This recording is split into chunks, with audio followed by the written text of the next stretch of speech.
Vamos a grabar. ¿Qué hora es? Como, ahí está la hora. Estamos en buena hora. 5, 7, 7, perdón. 5.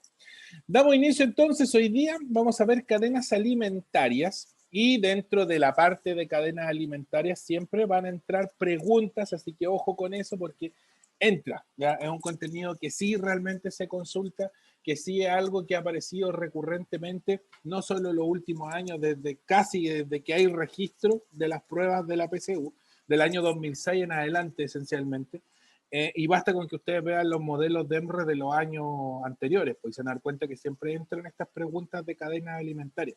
¿Ya? Igual les tengo como siempre su guía preparada, ¿ya? Así que esa se la voy a subir junto con el video de hoy día y el PPT. Creo que el PPT no se lo he subido todavía. Y aparte de eso, como les decía, de ejercicios, son como ejercicios, como siempre, ejercicios modelo, ¿ya? En el sentido de que así son los ejercicios que se han visto anteriormente. Lo más seguro es que así sean. Ya no, normalmente el DEMRA hace muchos años que ya no descubre la rueda con los ejercicios que coloca en la prueba. Son ejercicios relativamente probados, ¿ya? Si ustedes han hecho, no sé, por los últimos 5 facsímiles, no se van a encontrar con un ejercicio repetido nunca, pero sí con este ejercicio se preguntó, me suena a un ejercicio que ya hice, ¿ya? Entonces les podría pasar eso si se hacen los últimos facsímiles, los 5 últimos por lo menos del DEMRE, ¿ya? El de este año está bien bueno porque la pueden hacer online, ¿ya? Así que ahí para que se metan en la página online, si es que no se habían metido, y si ya sabían, lógicamente sabían que se podía hacer online, ¿ya? Ya, pues, ¿qué vimos en la clase pasada? Vimos fotosíntesis, ya vimos las estructuras celulares de las células vegetales. Recordemos que la fotosíntesis está asociada a las células vegetales, ¿ya? Los animales no podemos hacer fotosíntesis porque no tenemos cloroplastos, que nos daría yo por tener un par de cloroplastos. Y lógicamente la estructura del cloroplasto es un organelo bien particular, muy similar a la mitocondria, por si se lo llegan a preguntar, ¿ya? En muchos sentidos es muy similar a la mitocondria. La única diferencia con la mitocondria es que el cloroplasto tiene pigmentos, ¿ya? Cosa que la mitocondria no tiene. Sí, ambos tienen enzimas respiratorias incluso, que permiten o facilitan procesos de respiración, ¿ya? Pero en ningún caso la mitocondria va a tener pigmentos. Eso es una característica propia solamente de los vegetales, ¿ya? Y los cloroplastos en su estructura creo que tenía, ahí sí, vamos a que aparezca todo, ¿no? Ahí sí. Y los cloroplastos en su estructura, ya teníamos los tilacoides, que es donde se almacenan estos pigmentos, que eran como unas fichitas que forman un grupo de fichitas, uno sobre otro, ¿ya? Y eso se llama grana. Ahí es donde técnicamente se almacenan los fotopigmentos, que son los que absorben el espectro lumínico, rompen la molécula de agua durante el día y van a generar principalmente ATP, ya en la fase clara, la primera etapa de la fotosíntesis. Vamos a generar ATP, que es energía directa, el NADPH, que es una coenzima que se va a transformar en futura energía, muy parecido a lo que pasa con la respiración celular, ¿ya? Y el oxígeno, que ese simplemente se va a liberar al ambiente. Y ojo con esa clásica pregunta que se ha aparecido en fotosíntesis muchas veces, ¿ya? ¿De dónde proviene el oxígeno que nosotros respiramos? Así de simple. Y el oxígeno que nosotros respiramos viene de la fase clara o fase dependiente de la luz, ya es la de la primera etapa de la fotosíntesis, o de la fotosíntesis directamente, si es que no le aparecen las etapas subdivididas, ¿ya? Así que ojo con eso. Oxígeno proviene de la fase clara o fotólisis del agua, que hay, ojo con los dos términos también, que hace referencia a la primera etapa de la fotosíntesis. Y el estroma, ya que es como el citoplasma del cloroplasto, en la estructura interna donde no hay pigmentos, ¿ya? Y ahí es donde se ocurre esencialmente la fase independiente de la luz, que es la que se define como fase oscura, ¿ya?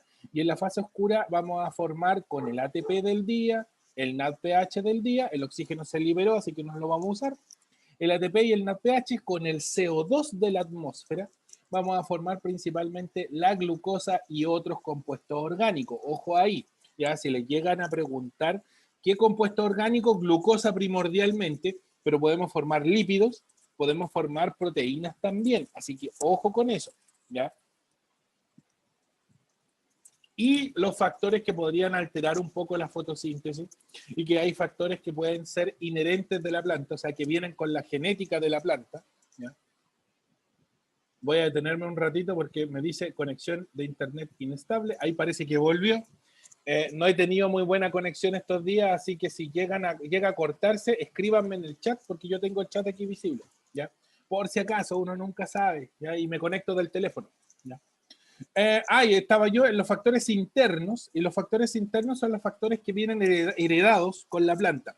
Yo no puedo pretender que una hojita de pasto, por ejemplo, haga la misma tasa fotosintética que un árbol grande, ¿no? Un pino. ¿Ya? Es imposible porque el pino es de una especie pino, mucho más grande, con características propias, y el pasto también pertenece a una especie propia muy diferente a la del pino. ¿Ya? Mientras más estomas, que son los que permiten el intercambio de los gases, más fotosíntesis. Mientras más pigmentos tengamos, más fotosíntesis. Y mientras más agua disponga la planta, más fotosíntesis también. O sea, todos estos factores son directamente proporcionales. Ya los gráficos todos van para arriba en cierta forma. Mientras sube una variable, sube la otra, que vendría a ser la tasa fotosintética. Y los factores externos, que son factores ambientales principalmente, tenemos la temperatura, que lógicamente depende del ambiente directamente como tal. Más temperatura, más fotosíntesis. Mayor intensidad de luz, lo mismo, más fotosíntesis. Recordar que la luz lleva calor y por ende me va a elevar la temperatura. Y el CO2 ya también puede favorecer el CO2 a un aumento en la temperatura, particularmente por las condiciones de contaminación que tenemos actualmente en el planeta. ¿Ya? Más CO2, más fotosíntesis también. En resumidas cuentas, todos los factores que pueden alterar la tasa fotosintética son directamente proporcionales. ¿Ya? A mayor presencia de estos factores, más fotosíntesis va a ser la planta. Así de sencillo. ¿Ya? No es muy complejo en ese sentido. Entonces, los gráficos de fotosíntesis siempre van a ser gráficos directamente proporcionales. Pueden tener variaciones, puede que no sean lineales, por ejemplo, puedan ser exponenciales, o puede que sean logarítmicos, pero de una u otra forma siempre van a ser directamente proporcionales para que lo consideren. ¿Ya? Ya, pues, vamos con las cadenas alimentarias hoy. ¿Por qué me quedé un poquito más en fotosíntesis para hacer repaso? Porque la base de las cadenas alimentarias es la fotosíntesis. ¿Ya? La clase pasada dijimos que la fotosíntesis transforma la energía lumínica, ¿ya?, en energía orgánica.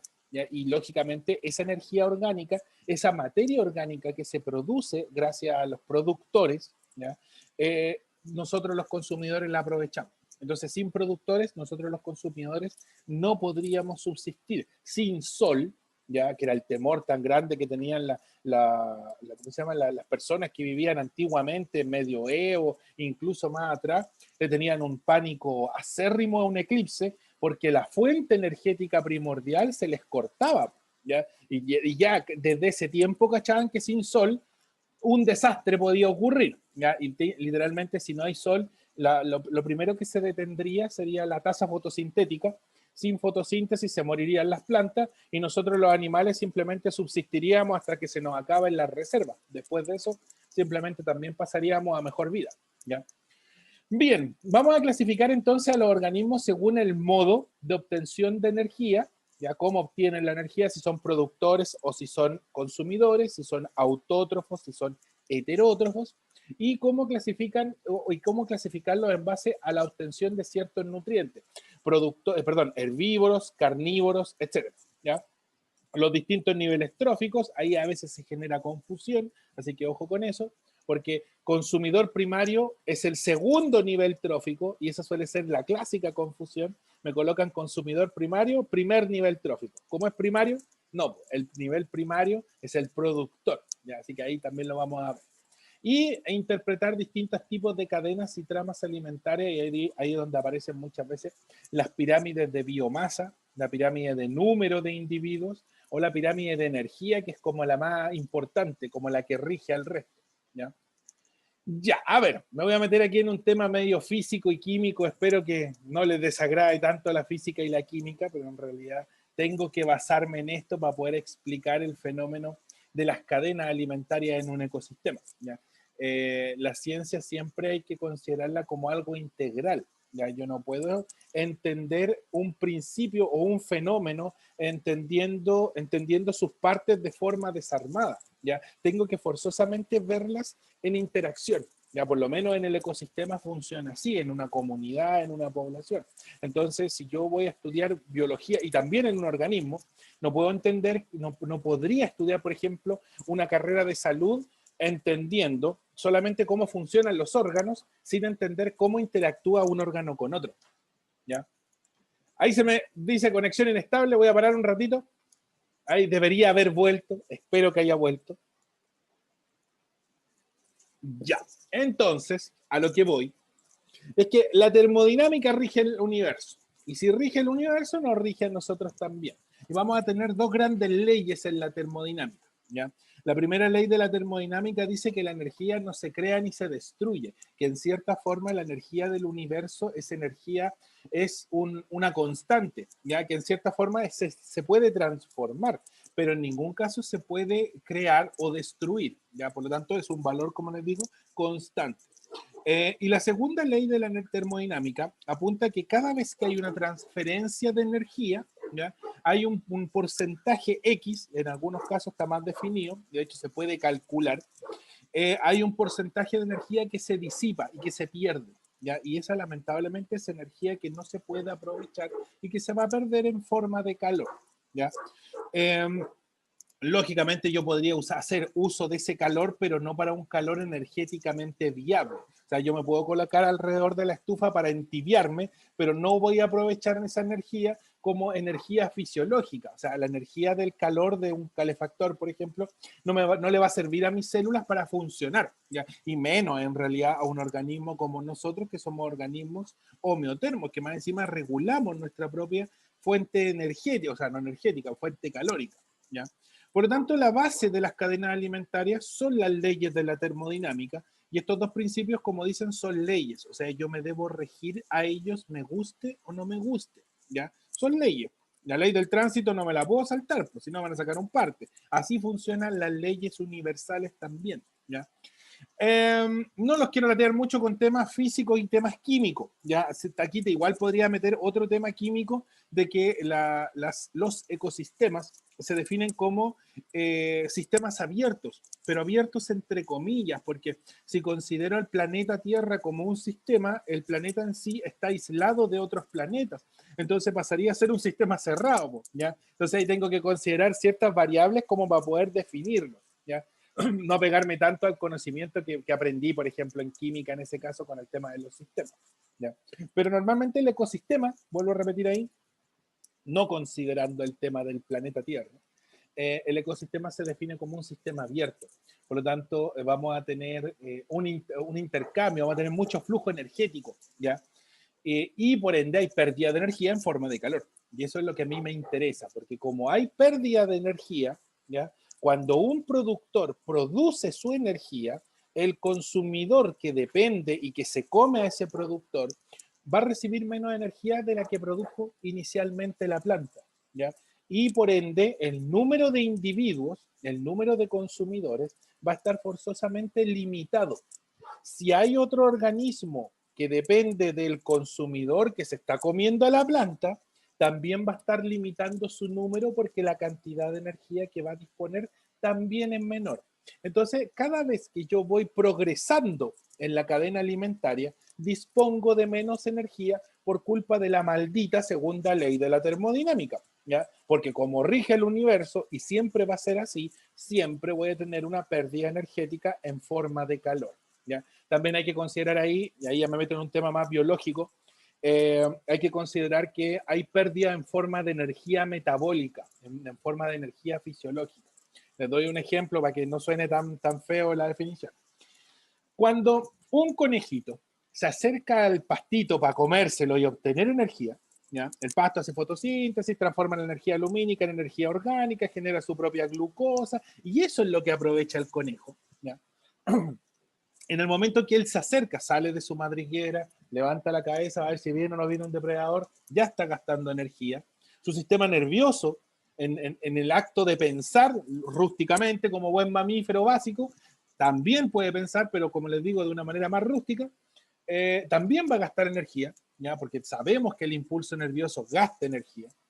La contracción muscular para moverse el conejito al pasto también le va a significar un gasto energético. Y eso es simplemente energía que no se está aprovechando, que el conejo la está gastando como inversión, ¿ya? Para poder ganar más energía cuando vaya a comer pasto. Y cuando ve al zorro de lejos que se lo quiere comer, lo más seguro es que el conejo salga corriendo a lo más que pueda, y ahí vamos a ver si el zorro es más rápido o no que el conejo. Si es más rápido el zorro, el conejo hasta ahí llegó su vida y lo más seguro es que transfiera su energía cuando el zorro se lo coma, ¿ya? Pero la energía que el conejo gastó en ver al zorro, en correr y salir arrancando, simplemente es energía perdida. Y el zorro no la va a poder aprovechar. La perdió el conejo nomás. O sea, lo que tiene que tratar de hacer el depredador en ese caso es tratar de cazarlo lo más rápido posible para que no tenga una pérdida energética muy alta, ¿ya? Por eso, si ustedes se dan cuenta, los leones, los animales salvajes que muchas veces se ven en los documentales, siempre andan con hambre, siempre están flacos, nunca se les ve gordito, porque en realidad tienen que cazar. Y el acto de caza para un depredador involucra forzosamente un gasto energético. Nosotros no gastamos energía en cazar. Vamos a abrir el refrigerador, vamos al supermercado, ahí caminamos un poco, ¿ya? Y ahí gastamos un poquito de energía, pero el ingreso de energía es mucho mayor, entonces empezamos a reservarla. Y ahí, y más con la pandemia, si estuvimos encerrados, empezamos a engordar, cosa que en los otros animales no se da. Y si se da, normalmente en animales domésticos nomás, ¿ya? Precisamente que yo lo estoy sometiendo a más energía, le estoy dando más comida, ¿ya? Y en su defecto, si el conejo sale corriendo, ¿ya? Y se logra escapar del zorro, y el zorro queda mirando nomás así con cara de hambre, el conejo también va a tener un gasto energético y el mucho mayor posiblemente de lo que va a generar el haber comido, ¿ya? El haber comido pasto. Entonces el conejo va a tener que descansar un rato, tomar agüita y después volver a comer pasto y que ojalá no se venga el zorro, no lo haya perseguido y se lo coma, ¿ya? Esa es la vida salvaje, ¿ya? Y de cierta forma, de esa forma se rigen los ecosistemas, ¿ya? Por lo tanto, la segunda ley de la termodinámica es, como les decía, una maldición para los animales, y no solo para los animales, para cualquier especie, porque siempre hay, se me va a caer internet, se me va a caer, me quedé pegado, capaz que sí, ahí parece que volvió, ya, supongo que volvió. Va a ser, como les decía, una maldición la segunda ley de la termodinámica, porque siempre va a involucrar una pérdida de energía. Ya nunca va a haber un traspaso energético, nunca voy a poder aprovechar toda la energía del nivel anterior a mi cadena, ¿ya? Así que vamos a ver entonces las cadenas. Niveles tróficos, aunque esta cuestión yo creo que la conocen, ¿ya? El primer nivel trófico, la base de la cadena alimentaria y de las relaciones tróficas que se establecen en el ecosistema y en las comunidades, siempre van a ser los productores, ¿ya?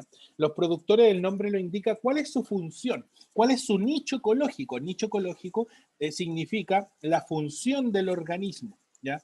El nicho ecológico del pasto es producir energía, ¿ya? El nicho ecológico del conejo es comerse al pasto, es ser herbívoro, ¿ya? Entonces, el nicho ecológico apunta esencialmente a la definición de la función que tiene una población o un individuo dentro de su comunidad, ¿ya?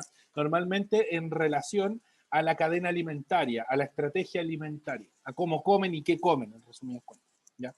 Los productores entonces, las plantas, los fotosintetizadores, porque hacen fotosíntesis, son los organismos que producen materia orgánica. ¿Cómo la producen? Porque disponen de la energía solar. Ellos evolucionaron para formar estructuras, almacenar cloroplastos, los cloroplastos tienen pigmentos, toda la cuestión que ya vimos en la clase pasada. Y en base a eso absorben la energía solar, en base a la fase clara y la fase oscura generan energía orgánica y la empiezan a almacenar en su cuerpo. Ya, si nadie se los come, ahí queda la energía, perfecto. Si alguien se los come, pasan esa energía al siguiente nivel, ¿ya? Que vendrían a ser los organismos consumidores, ¿ya? Entonces, el primer nivel trófico siempre y siempre va a ser así. Van a ser organismos productores, producen materia orgánica, por eso se llaman productores. Y ojo, los productores son el primer nivel trófico, ¿ya? ¿Por qué?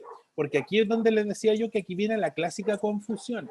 Los consumidores primarios, que diga primario, no quiere decir, perdón, que sea el primer nivel trófico, ¿ya? Un consumidor primario es el segundo nivel trófico porque previo a ellos estaban los productores, ¿ya? Así que esa suele ser una muy recurrente confusión. Así que traten de no caer en ese distractor, por así decirlo, ¿ya? Productores primer nivel, consumidor primario segundo nivel. Y se llama consumidor primario porque hay distintos tipos de consumidores, ¿ya? El consumidor primario siempre va a ser el organismo que va a estar más cercano al nivel productor, al primer nivel. Por lo tanto, él dispone de una cantidad energética mucho mayor, ¿ya? Por lo tanto, normalmente, no siempre así, pero normalmente un organismo que es consumidor primario es bastante grande, ¿ya? Las vacas, la jirafa, los caballos, las cebras, las ballenas, que también son, lógicamente las ballenas que son herbívoras, ¿ya? Son animales enormes. ¿Por qué? Porque comen mucha y disponen de mucha energía, ¿ya? Y el depredador, que son los siguientes niveles, empiezan a ser animales un poco más especializados, ¿ya? Especializados en la caza, especializados en la captura, fisiológicamente óptimos, o sea, corren mucho, muy rápido, gastando poca energía, ¿ya? De tal forma que la poca energía que ellos empiezan a disponer, los siguientes niveles, tienen como que aprovecharla de una forma más óptima, ¿ya? El consumidor primario puede ser un animal rápido, puede ser un animal grande, pero ellos tienen esa ventaja de estar prácticamente al lado del productor. Entonces disponen de una fuente energética mucho más amplia, ¿ya? Las vacas van a comer pasto y pasto prácticamente hay en todas partes, prácticamente, porque si se van al centro de Santiago no van a encontrar pasto ahí, ¿ya? Pero si van para el sur, por ejemplo, los que espero que hayan podido ver el eclipse un poquito más al sur, se van a encontrar que las vacas ya son más gorditas, ¿ya? Y son más gorditas precisamente porque allá llueve más tiempo y siempre hay pasto disponible.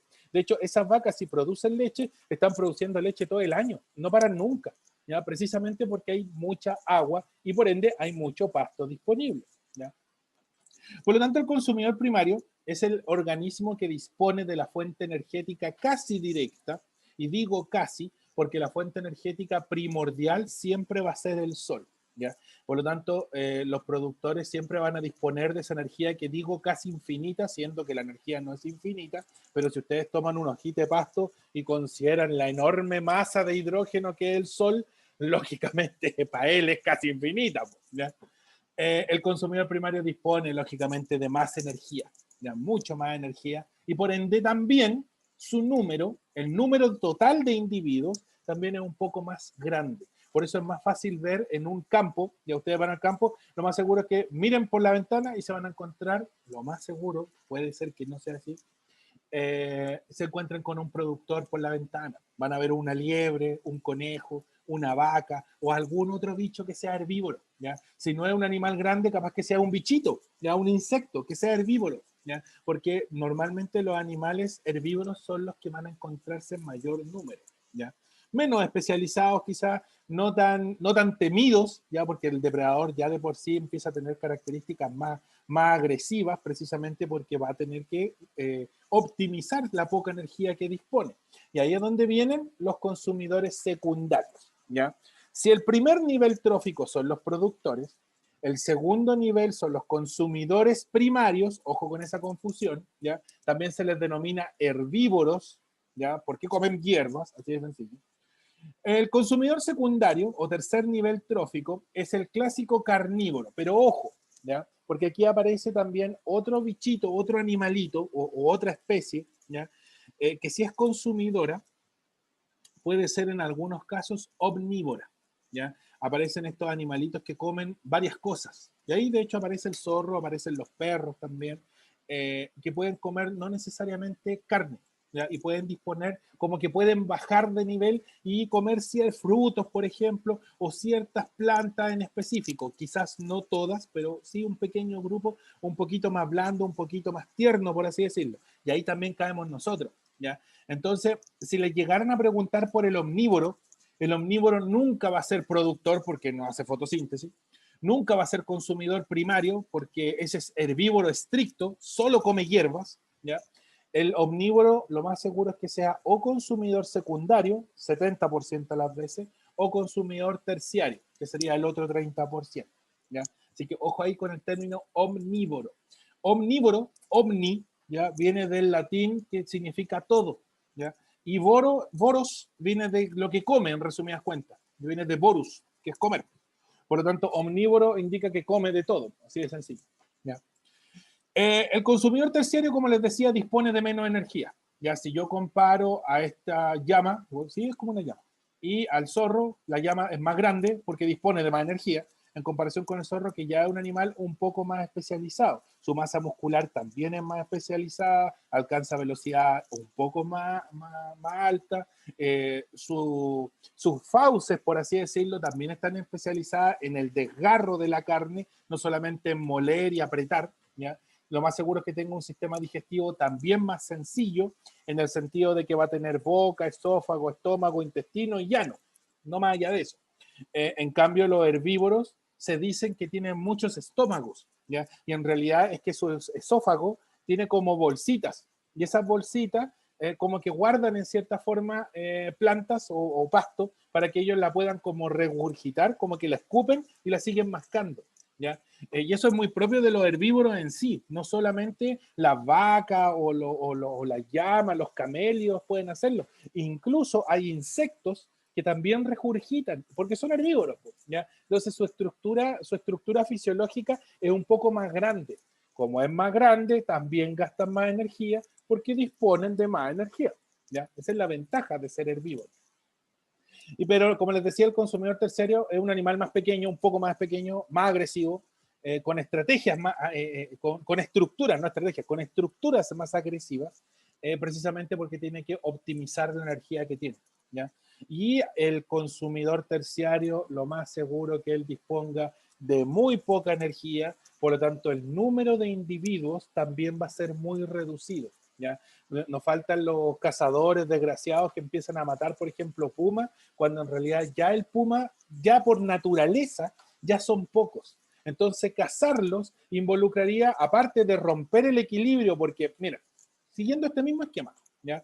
Si yo considero para que este nivel trófico que les dejé aquí, este ejemplo que les di aquí, esté en equilibrio, para un puma, yo debería tener aproximadamente, considerando que el puma se come al zorro, debería tener, para que esté en equilibrio, unos 10 zorros, ¿ya? Debería tener unos 100 llamas, guanacos, lo que sea esta cuestión, ¿ya? 100 camélidos. Por ende, debería tener aproximadamente entre 1000 a 10.000 unidades de pasto para poder solventar la cadena de ahí hacia arriba, ¿ya? Por lo tanto, si me pongo a matar pumas, es lógico que si disminuyo la población del consumidor terciario, el consumidor secundario empieza a aumentar porque no hay quien lo case, ¿ya? Entonces, lógicamente, al no haber depredadores, ellos dicen, ah, perfecto, reproduzcámonos por más depredadores. Empiezan a aumentar el número, se comen más a los camélidos o al herbívoro que esté disponible y por ende va a llegar un punto en que ellos también van a disponer de menos energía y también se van a extinguir o también se van a morir. Entonces me genera un desequilibrio catastrófico a nivel del ecosistema, ¿ya? No puedo simplemente diezmar una población porque me viene a sacar la oveja. Ya tendré que buscar una estrategia. Yo soy el ser pensante, ellos no. Tendré que buscar una estrategia para que el puma no se me cuele al campo y no me venga a matar a la oveja. Y si lo viene a hacer, el puma simplemente está haciendo lo que tiene que hacer nomás, pues si él cazaba ovejas antes de que yo me adueñe de su terreno, ¿ya? Entonces, en cierta forma, tiene una lógica, ¿ya? Ojo entonces con los números de los niveles, que suele ser, yo lo he visto, porque he visto muchas veces a los chicos haciendo pruebas y a veces uno típico del profe que se pasea mientras está tomando la prueba y ve un error y le hace así en la mesa, pues le golpea la mesa con el dedo, ojo ahí, ya. Ese ojo ahí yo lo vi muchas veces porque los productores ya no se confunden con que el productor es el primer nivel trófico, pero sí confunden los números del consumidor con el número del nivel, ¿ya? Entonces el consumidor primario no es el primer nivel trófico, va a un número corrido, ¿ya? Consumidor primario, segundo nivel. Consumidor secundario, tercer nivel. Consumidor terciario, si es que hay, porque no siempre hay, cuarto nivel trófico, ¿ya? Y el último nivel trófico, y ojo con esto, que sin ellos simplemente no subsistiría ninguno de los niveles anteriores, son los descomponedores. ¿Por qué no subsistirían los otros niveles? Y ojo aquí, el descomponedor trabaja de la misma forma. Miren, el productor produce energía, esa es su única función. El consumidor primario se come al productor y es su única función. El consumidor secundario se come al consumidor primario, ¿ya? Y esa es su única función. A lo más podría decir, pucha, el día voy a comer frutos, pero tampoco puede comer mucho. Podría ser omnívoro. Pero el consumidor terciario es un carnívoro estricto, ¿ya? Solamente está limitado a comer carne muchas veces y dispone también de muy poca energía, por lo tanto su número también está limitado, ¿ya? Si se dan cuenta que ahí se genera una secuencialidad en que la energía fluye desde el productor hacia el herbívoro, hacia el carnívoro primario, hacia el carnívoro secundario, ¿ya? Pero el descomponedor cumple la misma función sobre el pasto muerto, los productores muertos, cumple la misma función sobre los herbívoros muertos, los consumidores, los carnívoros, etcétera. Siempre va a cumplir la misma función. ¿Y cuál es su función? El nombre lo indica, descomponer. Por lo tanto, él toma los pocos nutrientes que le van quedando al cadáver, por ejemplo, al pasto, o al cadáver del herbívoro, que lo más seguro así sea, ¿ya? Y lo va a empezar a podrir, lo va a empezar a descomponer y va a devolver el nitrógeno a la tierra y se lo va a entregar al productor para que el productor lo vuelva a reutilizar. Va a pasar lo mismo con el fósforo. Posiblemente haga lo mismo con el azufre y otros átomos que son de vital, o en realidad no átomos, moléculas que son de vital importancia en el ciclo de la materia. Por lo tanto, y esto lo he visto como pregunta, así que ojo ahí, ¿quién permite los ciclos de la materia, ciclo del fósforo, del nitrógeno, del ciclo que ustedes quieran, salvo el ciclo del agua y el del carbono, ¿ya? Lo único que quedarían fuera, el que permite que los ciclos funcionen son los descomponedores. Y los hongos son un buen ejemplo de descomponedor, pero no son exclusivos, ¿ya? Ustedes tienen descomponedores, el chanchito tierra es descomponedor, la mosca es descomponedora, ¿ya? Bacterias por montones. De hecho, la gran función de las bacterias es ser descomponedor, ¿ya? Es como su gran nicho ecológico, ¿ya? Por lo tanto, los descomponedores son de vital importancia para la recirculación de la materia en el ecosistema, ¿ya? Y ahí es donde se empiezan a estudiar los ciclos, ciclo del nitrógeno, ciclo del fósforo, pero en la prueba, por suerte, el DEMRE dijo que no los iba a considerar. En física sí les meten el ciclo del agua, así que, pero el ciclo del agua no es culpa de un descomponedor, pues es un fenómeno físico, por eso es que está metido en física, ¿ya? Así que ojo ahí con el descomponedor, que su función es descomponer a todos los niveles tróficos, ¿ya? A todos, sobre todos los niveles, actúa de la misma forma, los va pudriendo, en resumidas cuentas, ¿ya? ¿Alguna pregunta con esto? Porque esta es la base de lo que viene ahora, que son las pirámides. ¿Alguna pregunta? A la hora que se me pone a escribir. ¿No? ¿Ninguna, ninguna? ¿Qué hora es? Ah, perfecto, estamos en tiempo. Ya, entonces si los niveles tróficos fluyen, ya, fluyen en una única dirección, como les decía, desde el productor al herbívoro, al carnívoro o consumidor secundario, al consumidor terciario y después al descomponedor, por así decirlo, la energía lógicamente fluye en esa dirección. Tengo que considerar pequeñas cosas, ya, pequeñas cositas que vamos a ver ahora. Esta organización se centra en cómo la energía, ojo, fluye en los procesos alimenticios dentro del ecosistema. Y siempre que hay flujo energético, por culpa de la maldita segunda ley de la termodinámica, no se olviden nunca, vamos a tener una pérdida de energía. Por lo tanto, el pasto, cuando el camelio se lo come, pierde energía. Cuando el zorro se come el camelio, pierde energía. Cuando el puma se come el zorro, dispone de menos energía todavía, ¿ya? Relaciones tróficas, que es más o menos lo que estábamos viendo recién. Una cadena trófica corresponde a la corriente de energía y materia que se establece entre organismos de un ecosistema. O sea, el alga recibe la energía del sol, se la pasa al consumidor primario, que en este caso sería un cangrejo de río. El cangrejo de río, cuando se lo come la garza, le pasa su energía y la garza de esa forma puede subsistir. Ahora, numéricamente, la cantidad de algas siempre va a ser mayor que la cantidad de cangrejos de río y la cantidad de garzas totales. ¿Por qué? Porque el productor siempre tiene que encontrarse en mayor número porque es quien dispone de la energía, vuelvo a repetir, casi infinita del sol, ¿ya? Y cada vez que el cangrejo vaya a comer plantas o vaya a comer algas, va a perder energía. ¿Ya? Lo mismo que la garza, cada vez que la garza quiera cazarse un cangrejito para almorzar, lo más seguro es que pierda energía, ¿ya? Entonces siempre hay una pérdida de energía y aparte de eso, de energía en forma de calor, ¿ya?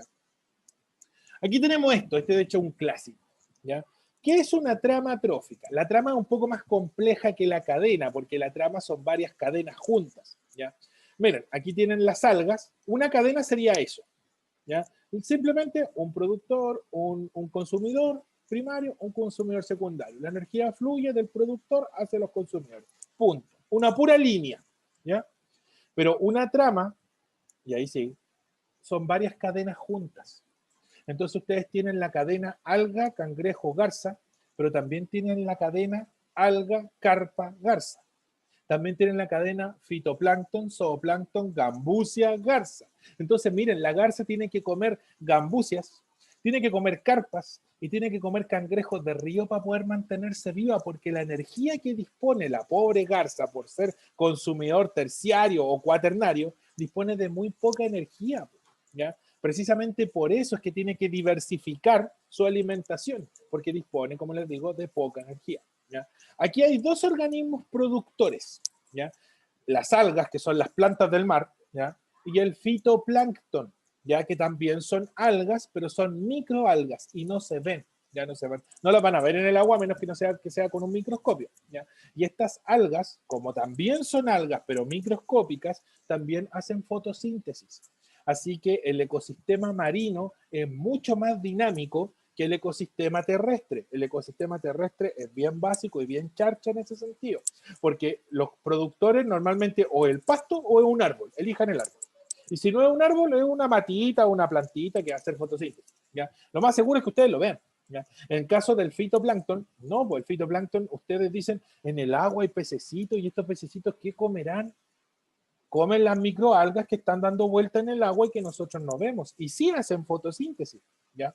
Y más encima la pobre planta, o perdón, los pececitos, o en este caso el zooplancton, tiene que comer muchas algas para poder subsistir porque es muy pequeño, ¿ya? El zooplancton es el plancton zoológico, a diferencia del fitoplancton, que es el plancton de las algas, ¿ya? El plancton, el zooplancton, son los animales microscópicos que tampoco vamos a ver muchas veces, ¿ya? Normalmente son las larvas de los cangrejos, las larvas de algún otro crustáceo, un molusco, los peces más chiquititos, hasta... mira, todo lo que no se vea ya cae dentro de la definición de plancton, ¿ya? Si es animal, es zooplancton. Si es vegetal, es fitoplancton. Así de sencillo. ¿Ya? ¿Para qué darle más vueltas? Al final es bastante básica la explicación. El fitoplancton hace fotosíntesis, ¿ya? El zooplancton es el consumidor primario porque se come al productor, que es el fitoplancton, ¿ya?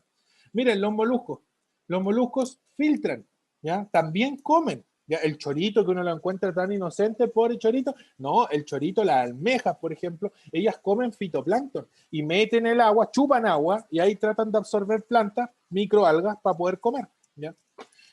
Los moluscos, que ahí estaría lógicamente la definición del chorito, y moluscos de todo tipo, elíjanlo ustedes, monoplacóforo, poliplacóforo, bivalvo, no sé, todo el montón de moluscos que hay. Lógicamente, van a comer algas en su gran mayoría. También hay moluscos, y los he visto, carnívoros, ¿ya? Son raros, pero sí se ven.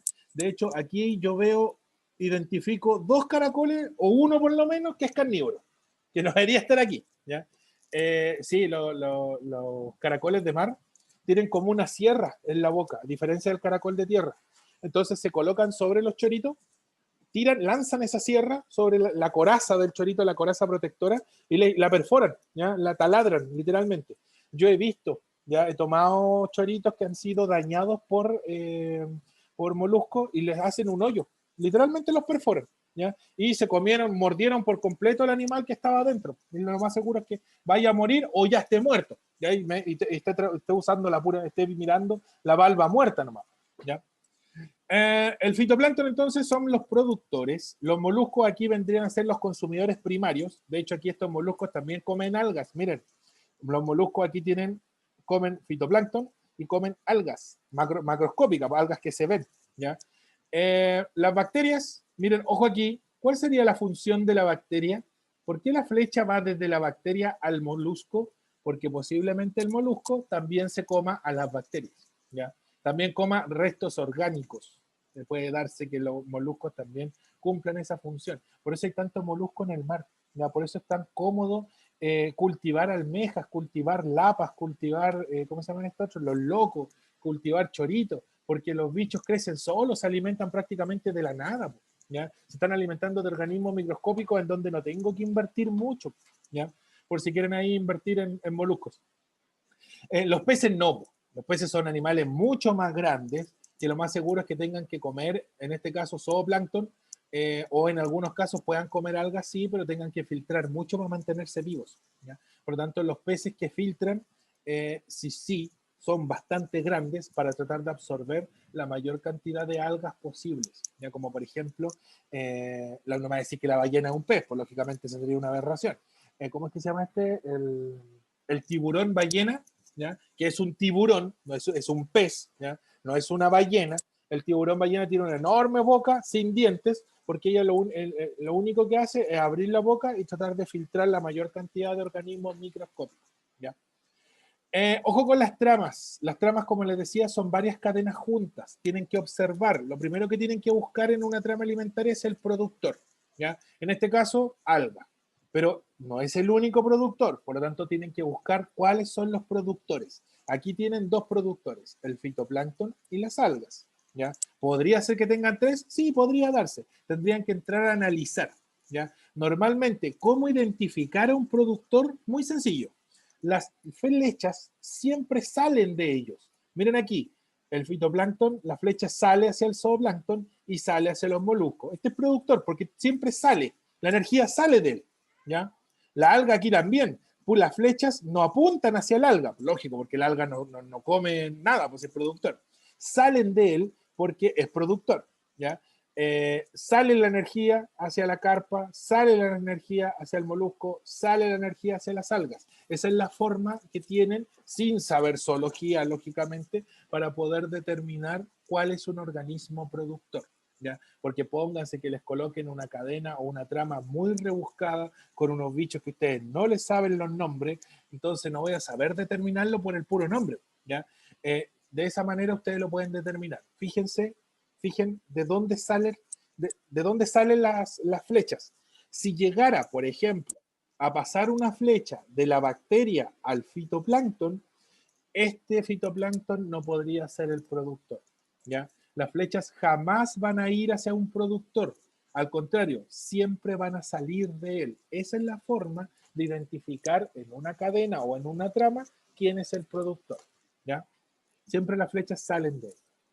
Y lógicamente, más fácil todavía, identificar cuál es el último consumidor. En este caso, la garza, todas las flechas llegan a él, ¿ya? Ese sería lo más seguro el punto final de la cadena alimentaria o la trama que estén analizando, ¿ya? ¿Qué nivel trófico ocupan las algas? Productores, porque lógicamente son productores, ¿ya? ¿Hay organismos que ocupan más de un nivel trófico? Sí, y se puede dar. Mira, las algas son productores, las carpas son consumidores primarios y la garza es consumidor secundario. ¿Está clarito hasta ahí? ¿Ya? Pero miren acá, la vuelta es más larga. El fitoplancton es el productor, el zooplancton es el consumidor primario, la gambusia es el consumidor secundario y ahí la garza pasa a ser el consumidor terciario. Entonces la garza tiene dos funciones. Puede ser consumidor secundario en la primera cadena que vimos o terciario en esta que le estoy marcando acá con el mouse. Fitoplancton, zooplancton, gambusia, garza. ¿Ya? Hay más niveles y eso es porque posiblemente hay menos energía disponible y la pobre garza tiene que comer varias cosas para poder subsistir. ¿Ya? Hay muy poca energía disponible de ello. Y ahí, bueno, eso la vamos a ver ahora, que es la que se conoce como la regla o la ley del 10%. ¿Cuál es la regla o la ley del 10%? Que algo ya les dije. Siempre la energía disponible que tienen los productores va a ser la mayor cantidad de energía porque disponen de la energía solar, ya que es virtualmente inagotable para la planta. Entonces, si yo tengo, por ejemplo, 10.000 joules, ¿ya? De energía disponible para la planta, el consumidor primario, que en este caso vendría a ser este pequeño grillito, va a disponer solo del 10% del productor. O sea, si el productor tiene 10.000, el consumidor primario va a disponer solo de 1.000. ¿Ya? Y por ende, el número de individuos está limitado a esa energía disponible. porque no puedo tener más individuos si tengo poca energía, porque vamos a empezar a competir por dicha energía, ¿ya? Y el 10% de energía voy a tener disponible de los consumidores primarios para el secundario. Por lo tanto, este pobre ratoncito, cuando quiera comerse un grillo, solamente va a poder obtener el 10% de la energía que fue capaz de capturar el grillo durante toda su vida, ¿ya? Imagínense cuánto equivale esa energía del productor. El 1%, es cada vez menos.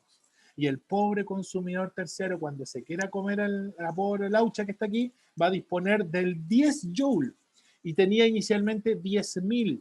O sea, tengo 0,1% de la energía que tenía inicialmente. 0,1, ¿no? 0,1, sí, 0,01, ahí sí. Energía disponible. Entonces tengo cada vez menos energía disponible. Por eso esto no puede extenderse hasta el infinito.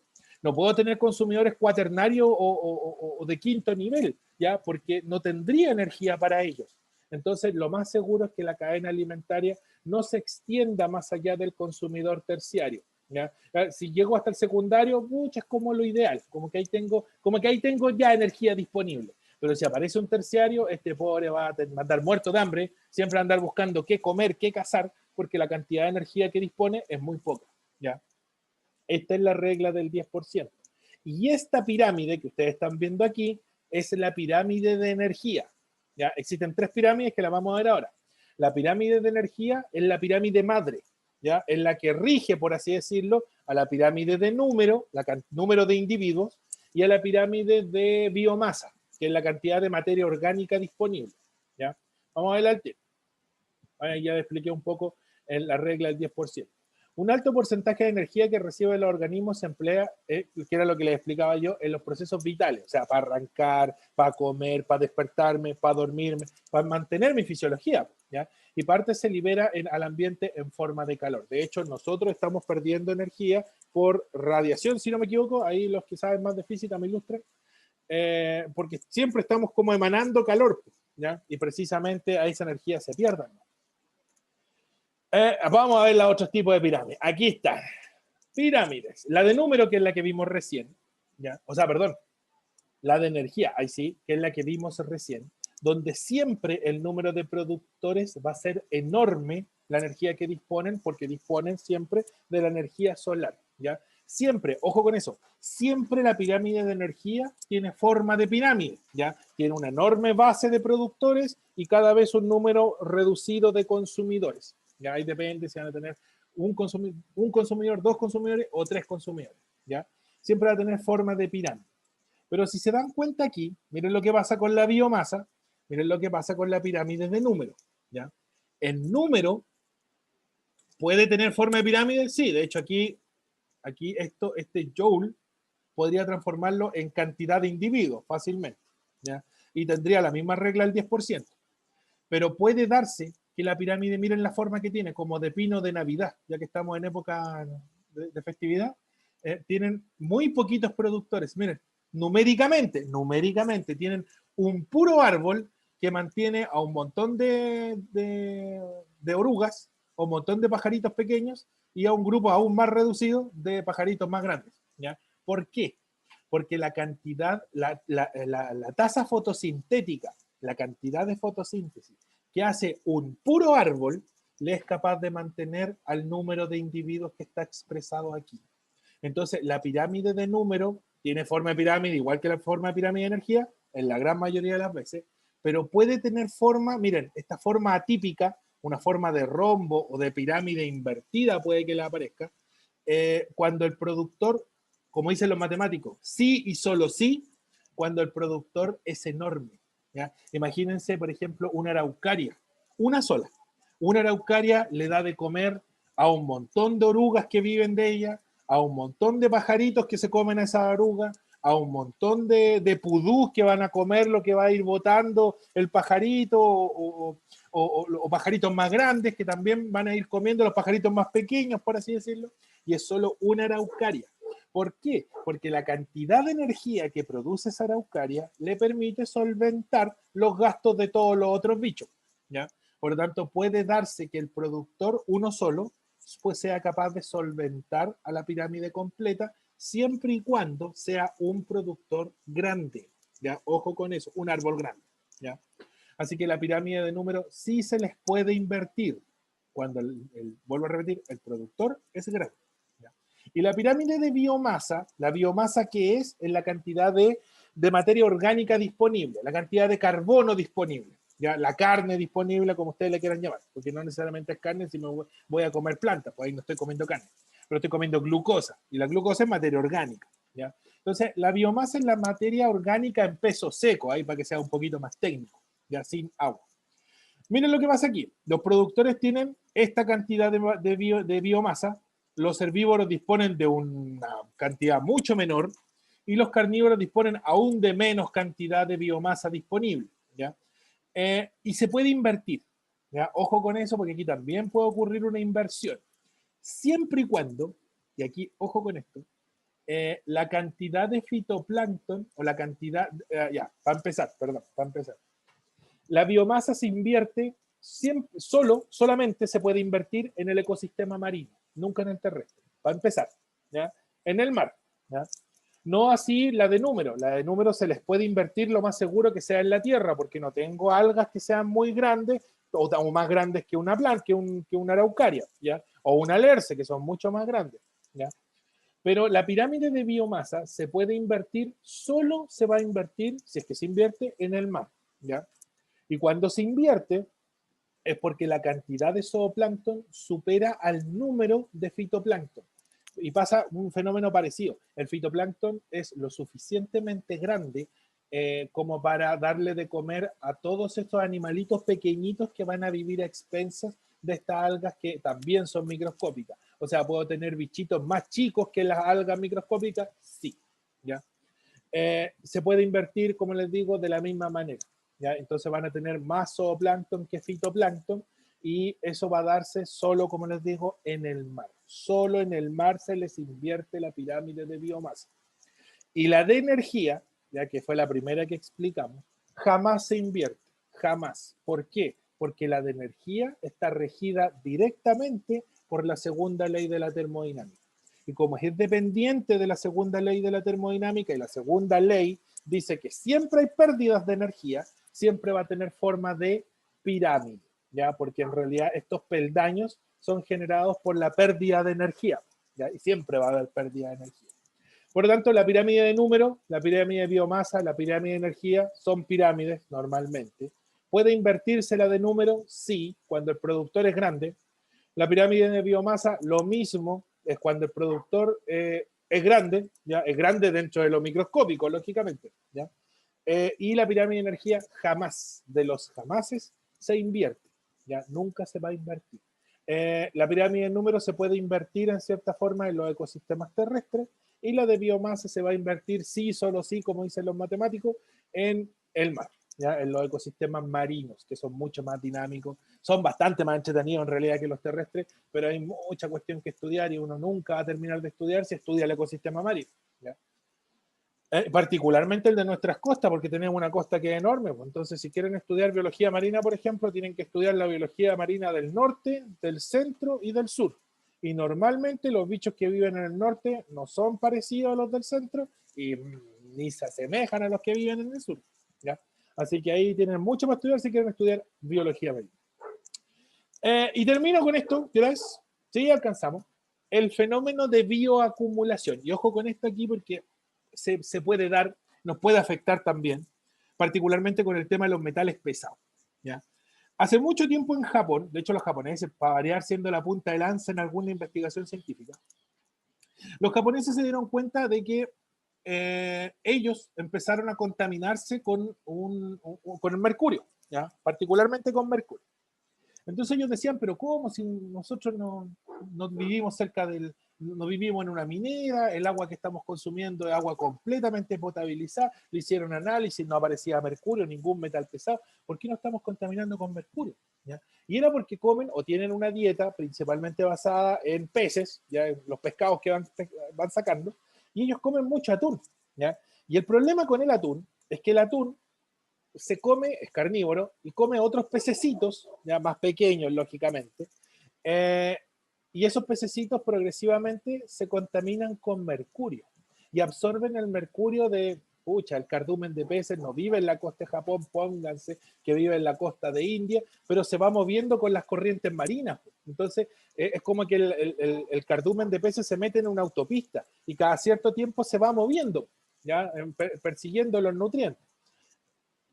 Y en algún punto de esta corriente marina se tiene que haber contaminado con mercurio, pero la concentración de mercurio era muy pequeña, ¿ya?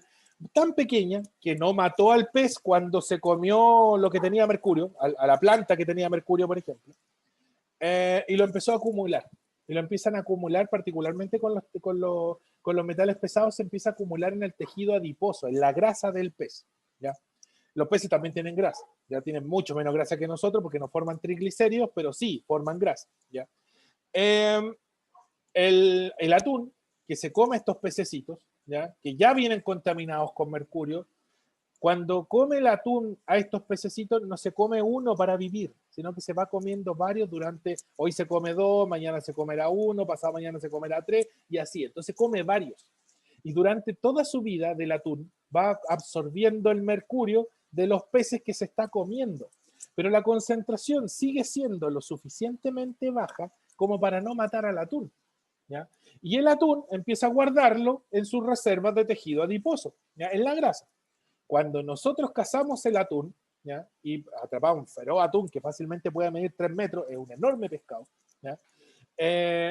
Consumimos la carne del atún, sí nos puede afectar, ¿ya? Porque estamos consumiendo todo ese montón de mercurio, ¿ya? Todo ese montón de metales pesados que fue consumiendo ese atún durante toda su vida, ¿ya? Entonces recibimos una bomba literalmente de una toxina, o en este caso de un metal pesado que puede ser muy perjudicial para nosotros.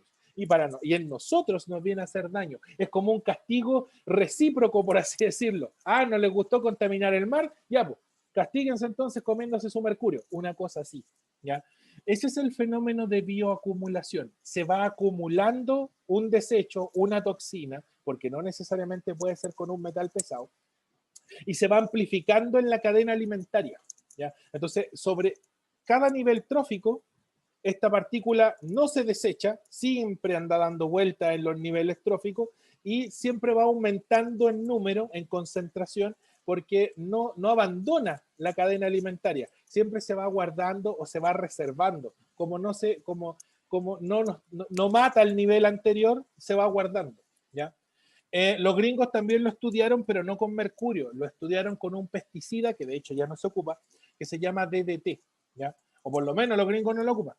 Entonces, el DDT, ellos botaban pesticidas, vamos tirando pesticidas, el exceso o el desecho del pesticida se iba en las napas subterráneas y contaminaron los ríos y los lagos, ¿ya? Y el DDT, mire la cantidad de partes por millón que había, era una cantidad pero ínfima, ¿ya? De 5 por 10 elevado a la menos 4, menos 5, 1, 2, 3, 4, 5, a la menos 5, ¿ya? Entonces, una concentración muy, muy pequeña, ¿ya? Posiblemente, si yo tomo de esa agua, que está contaminada con DDT, no me va a pasar nada. ¿Ya? Capaz que nada va a pasar, lo voy a eliminar incluso. ¿Ya? El tema es que las algas y las plantas progresivamente, al vivir en el agua, empiezan a reservar, empiezan como a acumular este DDT. ¿Ya? Y de hecho aquí se ve que empieza a aumentar la concentración de DDT cuando yo saco un análisis de algas, de microalgas. ¿Ya? Los peces herbívoros que viven de esas microalgas, que se van comiendo esas microalgas, progresivamente empezaron a acumular el DDT en su tejido adiposo, ¿ya? En la grasa, otra vez la grasa, ¿ya? Y progresivamente, miren, el número se fue amplificando, fue bioacumulándose, ¿ya? Y los peces carnívoros que se comen a los peces herbívoros ya disponen de una concentración mayor, pero no es una concentración letal. Entonces ellos no mueren. Y el DDT no abandona la cadena alimentaria porque este pez carnívoro empieza a reservar el DDT en la piel, ¿ya? Y en este caso, la pobre garza, cuando se quería comer un pez carnívoro, ya para poder vivir, recibía, miren, 3 a 76 partes por millón cuando esta cuestión partió con un número que tenía que expresar en notación científica porque si no, casi no era imperceptible, ¿ya? Entonces recibe una bomba, por así decirlo, de una toxina que era bioacumulable. Para que una toxina bioacumulable, y con esto cierro, ¿ya? Tiene que cumplir dos pequeñas características, no es muy complejo. Tiene que ser liposoluble, ¿ya? Y aparte de eso, al ser liposoluble, yo la voy a ir acumulando en mi tejido adiposo, ¿ya? Y aparte de eso, tiene que ser una toxina que no sea biodegradable, o sea, que su tiempo de vida media sea muy largo, de tal forma que si yo la boto a un río, pueda permanecer ahí 2 años, 3 años y que incluso no lo abandone, como en el caso de los metales pesados. Si yo contamino un relave minero, por ejemplo, boto esa agua que se está usando en la minería, que viene con un montón de metales, plomo, viene con cadmio, arsénico, ¿cuál de todo es más tóxico? Mercurio, etcétera, y lo voy a botar al mar, no me voy a deshacer de eso. Muy por el contrario, se lo estoy pasando a las cadenas alimentarias del mar y ellos progresivamente lo van a empezar a acumular, y ellos no se van a morir. Los que se van a morir posiblemente seamos nosotros cuando querramos o tomar, no, tomar esa agua no, nos querramos comer uno de esos peces que están bioacumulando esa toxina o ese metal pesado, ¿ya? Entonces, para que ocurra el fenómeno de bioacumulación, la toxina tiene que ser liposoluble, uno, y dos, tiene que tener un tiempo o una vida media o una biodegradación casi nula. La biodegradación es la capacidad que tienen algunas cosas de degradarse en el ambiente de forma natural, ¿ya? Un metal pesado no se va a degradar nunca de forma natural. Va a quedar ahí flotando hasta que termine de sedimentar, ¿ya? El tema es que la sedimentación de un átomo de mercurio es súper lenta porque viene el viento y va a mover ese átomo de mercurio, ¿ya? Entonces sí, va a ir cayendo, pero va a ir cayendo como una plumita hasta que llega un punto en que después de como millones de años va a llegar al fondo marino, ¿ya? Entonces le va a tomar harto tiempo. No sé si queda más o menos clara la bioacumulación. Ojo con la bioacumulación porque también se puede dar en una cadena alimentaria. En el caso, como les digo, si la toxina es liposoluble y tiene una lenta biodegradación o una biodegradación casi nula, ¿ya? No como la gran mayoría de las cosas, bueno, no todas. Por ejemplo, el plástico no es biodegradable. Entonces, si yo boto el plástico al mar, ahí va a quedar el plástico por millones, no millones de años, pero 500 años, 1000 y tantos años. Entonces, lo más seguro es que no lo vaya a eliminar. Por eso es que se reutiliza. Y ahí vienen el reciclado, el reutilizado y todos esos términos de la sustentabilidad. Ya, chiquillos, creo que alcancé justito, sí, alcancé justito a pasar todo, ¿ya? La próxima, bueno, no vamos a tener clase aquí hasta el otro lunes y ya, lógicamente, ya voy a planificar bien para la próxima semana, antes de la próxima semana, yo creo que el jueves les voy a mandar un mensaje para decir que el lunes, lo más seguro es que sea de esta forma. El próximo lunes vamos a ver lo que nos toca, poblaciones, y el miércoles vamos a ver las comunidades, y si no pueden conectarse el miércoles, lo van a poder ver el jueves porque lo más seguro es que ahí también tenga que ver comunidades. ¿Ya? Ya, chiquillos, nos vemos el otro lunes. Cuídense, que estén muy bien. Chao, Muy bien, chao. profe. Chao, Gracias. Diego, nos vemos. Chao, Nicolás.